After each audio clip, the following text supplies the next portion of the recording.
3000ची वाढ, इतकी ऐतिहासिक वाढ करणारं आपलं हे महायुतीचं सरकार हे पहिलं ठरलेलं आहे। आपण मुख्यमंत्री माझी लाडकी बहीण ही योजना त्या ठिकाणी आणली आणि ही एकमेव योजना आहे की सुरू झाल्यापासून साधारणपणे 5 महिन्यांचा लाभ हा आपण या आपल्या माता भगिनींना वितरित करण्यामध्ये यशस्वी ठरलेलो आहोत।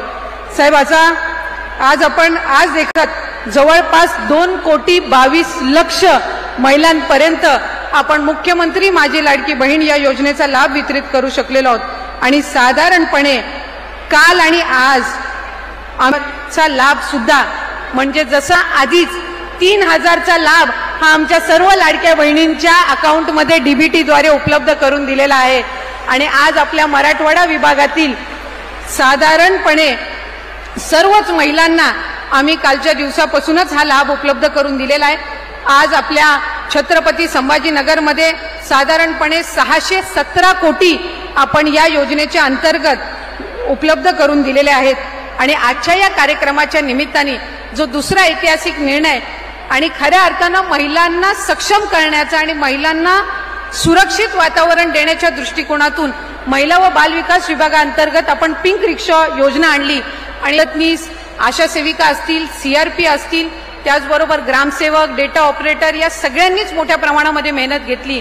आणि खऱ्या अर्थानं या महायुतीच्या सरकारने एकही घटक त्या ठिकाणी लाभापासून किंवा त्यांच्या अधिकारापासून वंचित ठेवला नाही आणि माझ्या अंगणवाडी सेविका आणि मदतनीस यांची गेल्या अनेक वर्षांपासूनची मागणी होती की आमच्या मानधनामध्ये वाढ व्हावी। खरं तर तुटपुंजी वाढ ही वेळोवेळी करण्यात आलेली आहे, पण 5000 आणि 3000 म्हणजे अंगणवाडी सेविकांसाठी 5000ची वाढ आणि माझ्या मदतनीसांसाठी 3000ची वाढ, इतकी ऐतिहासिक वाढ करणारं आपलं हे महायुतीचं सरकार हे पहिलं ठरलेलं आहे आणि खऱ्या अर्थानं त्यांनी जे कष्ट आणि मेहनत घेतलेली आहे, एक नवीन पिढी घडवायचं काम जे माझ्या या अंगणवाडी सेविका आणि मदतनीस यांच्या माध्यमातून होतं, त्यांचा खऱ्या अर्थी सन्मान। त्यामुळे मी माझ्या सर्व अंगणवाडी सेविका आणि मदतनीस यांना विनंती करीन की आपण जोरात टाळ्या वाजवून आपल्या खऱ्या अर्थानं या तिन्ही लाडक्या भावांचे आभार मानावे।